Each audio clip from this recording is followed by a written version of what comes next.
इस राज्य के ऐतिहासिक मैदान मोरहाबादी के इस वीर साहबा की इस धरती में इस राज्य की राजधानी और राजधानी के इस चुनावी मैदान में हमारे एनडीए के प्रत्याशी आदरणीय संजय सेठ जी के नामांकन के पूर्व की इस सभा में श्रद्धेय आज के इस कार्यक्रम के आदरणीय अध्यक्ष मंच में हमारे साथ है हमारे प्रदेश के अतिथि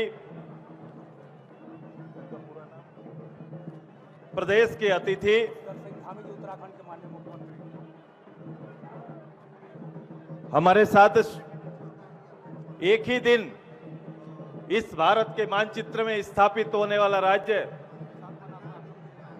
उत्तराखंड के आदरणीय मुख्यमंत्री जी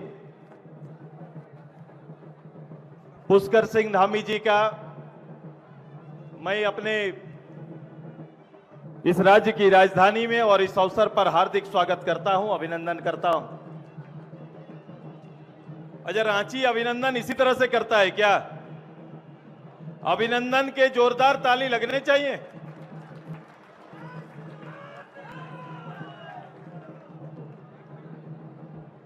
हमारे एनडीए के प्रत्याशी हमारे रांची के लोकप्रिय सांसद आदरणीय संजय सेठ जी, हम इनका हार्दिक स्वागत करते हैं, अभिनंदन करते हैं अपने विपक्ष के नेता आदरणीय अमर बावरी जी का, अभिनंदन करते हैं अपने बड़े भाई पूर्व मंत्री आदरणीय लोकप्रिय विधायक रांची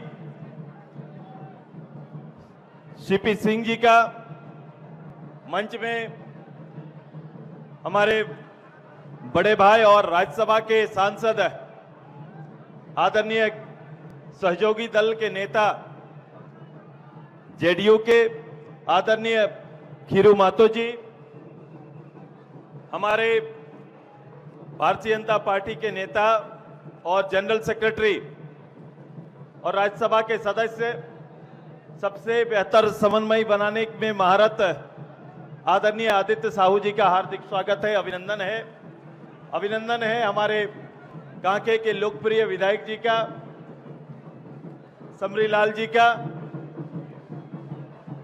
मैं पूर्व सांसद बड़े भाई अजय मारू जी का हार्दिक स्वागत है, अभिनंदन है।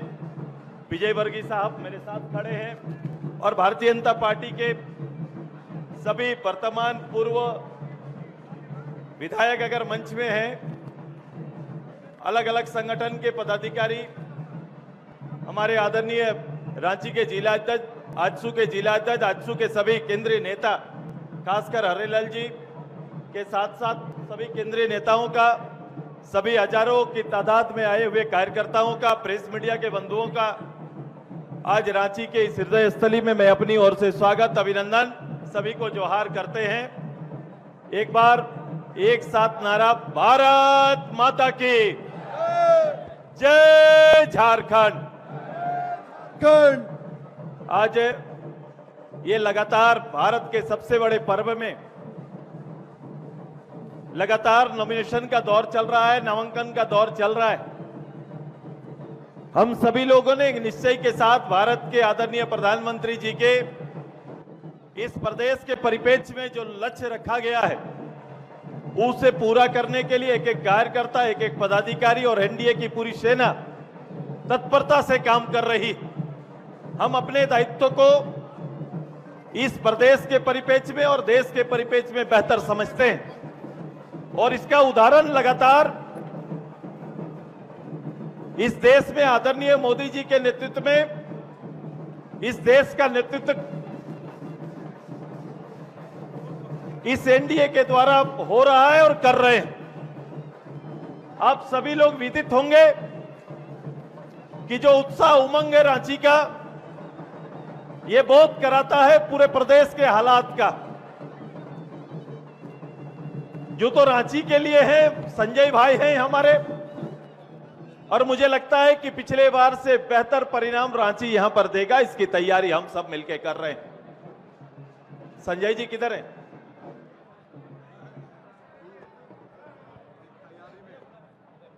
एक बेहतर माहौल, वातावरण देने की तैयारी हमारी चल रही है। पिछले बार से मैंने अभी पहले कहा कि बेहतर परिणाम देने की तैयारी है। तैयारी है ना सबको? तैयार हैं सभी लोग? अच्छा, ऐसे संजय भाई दूरदृष्टि इन्हीं की सुन लेते हैं हम लोग कभी कभी। इसको मानक ये प्राप्त है और इनके नाम के साथ बहुत चीज जुड़ा हुआ है, तो ये हमें पता है। और इस राज्य में हमारा दायित्व मोदी जी ने दिया है कि जहां 400 का नारा पूरे देश के लिए है, एनडीए ने तय किया कि पिछले लक्ष्य से हमें आगे जाना है। तो इस लक्ष्य को छूने के लिए इस प्रदेश में पिछले बार 11 फूल और 1 फल था। इस बार हमारी तैयारी 13 फूल और 1 फल लाने का है, और इसकी तैयारी में हम सब लोग लगे हुए हैं। मेरे सामने वाली सरकार या सामने वाला गठबंधन, चूंकि लोगों को 2 ही विचारधारा में जाना है।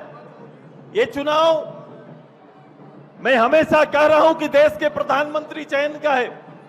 आपके सामने एक तरफ 10 साल से देश की सेवा करने वाले प्रधानमंत्री आपके पास है, लेकिन इस 10 साल में सामने वाला गठबंधन ने अपना नाम तो बदल लिया। पहले यूपीए थे, अब इंडिया गठबंधन बना लिया, लेकिन देश के सामने इतने नेता मिलके देश के सामने, मोदी जी के सामने कौन नेता होगा अभी तक तय नहीं कर पाए हैं। जो दल, जो गठबंधन ये तय नहीं कर पाया, अनिश्चितताओं में भारत के मतदाताओं को बहलाने फुसलाने का काम कर रहा है। जिनका दलीय रूप से अपने प्रदेश में कोई गठबंधन नहीं, जिनका मैनिफेस्टो एक नहीं, वो खड़ा होकर मोदी जी का विकल्प, ये गठबंधन खुद को बता रहा है, ये भारत के साथ और भारत के जनगण के साथ धोखा देने की तैयारी है। आइए, मैं तो लगातार कह रहा हूं कि बाराती तैयार है, दुल्हा का पता नहीं है। बाराती तैयार है, दुल्हा का पता नहीं है, और बिना दुल्हा का बारात को द्वार लगाने की लोग तैयारी कर रहे हैं। बोलो भारत के में, और भारत की जनता ऐसी मानसिकता को पहचानती है, और केवल तुष्टीकरण के बल पर कोई राजनीति देश के अंदर करे तो ये देश स्वीकार नहीं करेगा। ये देश विश्व में शुमार होना चाहता है, विश्व के पटल पर स्थापित होना चाहता है। विश्व की सबसे बड़ी जनसंख्या इस देश का सेवक के रूप में अपना प्रधानमंत्री मोदी जी को चुनना चाहती है, और विश्व ने ठाना है कि 2047 तक ये देश, भारत, विश्व का सबसे श्रेष्ठ श्रेणी में जाकर खड़ा होगा। सबसे बेहतर देश का नेतृत्व करने वाला आदरणीय मोदी जी के नेतृत्व में यह संभव होगा, और इसकी तैयारी हम सबको करना है। और यह तैयारी कौन करता है? एक छोटा छोटा कार्यकर्ता से बनती है। मैं हमेशा जोर देता हूं अपने छोटे कार्यकर्ताओं का। वो कार्यकर्ता पदे न छोटा होता है, लेकिन दायित्व तो पूरे गठबंधन को, संकल्प को पूरा करने का दायित्व कार्यकर्ता के कंधे पे होता है, बोझ उन्हीं के ऊपर होता है। कभी कभी हम लोग ये गलतफहमी में रहते हैं, और हम कभी कभी इसका श्रेय दे नहीं पाते हैं। ये जो भी अंतर होगा, जो भी जीत बनेगा, और जितनी बड़ी जीत बनेगी, चाहे 14 के 14 हम जीत के आएंगे, तो इसका श्रेय एनडीए के एक कार्यकर्ता को जाएगा, एनडीए के एक कार्यकर्ताओं को जाता है। क्योंकि आज जिस धूप में ये चुनाव हो रहा है, 40-44 डिग्री के आसपास है, और इसी धूप में अगर इस धूप की चुनौती को कोई स्वीकार कर रहा है, तो इस स्वीकार करने वाले आप हैं। बड़े नेताओं का मंच एक दिन सजेगा, लेकिन आपका मंच आने वाले चुनाव तक लगातार सजने का काम होगा। रोज आपका मंच सज रहा है, और गांव के पाल में बैठकर आप कहीं ना कहीं मोदी जी के नेतृत्व में जनमत तैयार करने की आपकी कोशिश रोज की रहती है। आइए, भारत की शक्ति को, एनडीए की शक्ति को अपनी ओर से धन्यवाद देते हैं, आभार व्यक्त करते हैं। परिस्थिति आप देख रहे हैं प्रदेश का, प्रदेश के हालात को नजदीक से आप देख रहे हैं। झारखंड जैसा प्रदेश अपने राजनीतिक गलतियों से, अपने प्रदेश के प्रति कमिटमेंट के अभाव से हमेशा राजनीति में शर्मसार हो रहा है। ये स्थिति आपके सामने खड़ी है। आप देखो तैयारी क्या चल रही है। एक हमारे भारतीय जनता पार्टी और आजसू के साथ ना लड़ने से परिणाम जो सामने आया, जिसे वो बहुमत कह रहे हैं, लेकिन आज के दिन में हमारी तैयारी इसी पार्लियामेंट के साथ साथ असेंबली की भी तैयारी हम प्रारंभ करेंगे। ये हमारा सबका दायित्व है। और दायित्व ये भी है कि जिस परिस्थिति में आया हो, लेकिन राजनीतिक मौलिकता को झारखंड मुक्ति मोर्चा और कांग्रेस ने छोड़ दिया है। इसकी मौलिक आवश्यकता उसकी कभी भी प्राथमिकता नहीं है। इसीलिए जो प्रदेश के नेता चुन के आते हैं, उसे राज्य के लोगों का ख्याल नहीं, बल्कि अपने और अपने परिवार का ख्याल ज्यादा आता है और अपने प्रॉपर्टी पर सबसे ज्यादा केंद्रित हो जाते हैं। जो झारखंड की जनता, उनको प्रॉपर्टी नजर नहीं आती है, उनके सामने आने वाला एक गलत रास्ते और गलत निर्णय से आने वाला कोष ही उसका निजी कोष होता है। आज देखो राजनीति में पदार्पण कैसे होता है। राजनीति में पदार्पण और उनके घर में जन्म लेने वाला या परिवार का कोई भी सदस्य केवल मुख्यमंत्री होगा। जैसे भारत में मैंने कहा कि गांधी परिवार में जन्म लेने वाला भारत के अंदर में केवल प्रधानमंत्री जन्म लेते हैं, केवल प्रधानमंत्री के रूप में ही उनका जन्म होता है। ये परिपाटी लोकतंत्र में स्वीकार नहीं है। ये लोकतंत्र की परिभाषा और परिपाटी कभी नहीं हो सकती है। एक अदना नेतृत्व भारत का नेतृत्व करे, अपना जनमत तैयार करे और आगे बढ़े। ये निश्चित रूप से देश ने अब ये ठाना है और देश उसी पथ पर आगे बढ़ चुका है। आइए, इस प्रदेश के अंदर में भी एक परिवार से मुक्ति आपको चाहिए। सोचो, आज अभी कुछ ही दिन हुआ है, हमारे एक मुख्यमंत्री के विकल्प के रूप में दूसरे मुख्यमंत्री आए। अब तीसरे मुख्यमंत्री की तैयारी आज से प्रारंभ लोगों ने कर दिया कि अब तीसरा मुख्यमंत्री आएगा। क्योंकि इनको आदिवासी मुख्यमंत्री चाहिए, काफी आदिवासियत की बात करते हैं। इनको आदिवासी मुख्यमंत्री चाहिए, होना चाहिए, लेकिन होना इस शर्त पर चाहिए कि उसी के घर से होना चाहिए, नहीं तो स्वीकार नहीं होगा। इतनी बड़ी आबादी में दूसरा चॉइस उनको अच्छा नहीं लगता। इतने बड़े नेता, इतने समय से लोकतांत्रिक नेतृत्व करने वाले विधायक कितने बार रहे, वो दादा को अब विदाई देने की तैयारी हो रही है। चंपईदा का विदाई देने की तैयारी प्रारंभ इन्होंने कर दिया है। वो इसलिए चूंकि राजनीति में, झारखंड मुक्ति मोर्चा में आपके अनुभव का कोई जगह नहीं, आपके समर और समर्पण का कोई जगह नहीं, बल्कि उस परिवार का सदस्य की शुरुआती लोग करना चाहते हैं। क्योंकि उस परिवार से जो आएगा वही आज गति ठानेगा और फिर उनकी विदाई देने की तैयारी कर रहे हैं। यह परिभाषा है झारखंड मुक्ति मोर्चा का। और कांग्रेस की परिभाषा अपनी जगह पर है। कांग्रेस तुष्टीकरण से बाहर निकल नहीं सकता और तुष्टीकरण वाले लोगों से हमारा आग्रह है कि समय आ गया है, इसके तुष्टीकरण से बाहर निकलिए और अपने वजूद की राजनीति प्रदेश में प्रारंभ करिए। सुदेश महतो आप लोगों से अपील करने के लिए आया। अच्छा, संजय जी कहां है? संजय जी कहां है? मैं खोज रहा हूं भाई।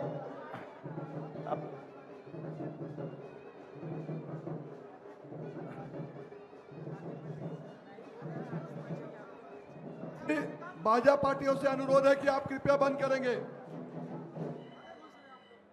अच्छा बताओ, संजय जी का यहां मुकाबला किनसे है?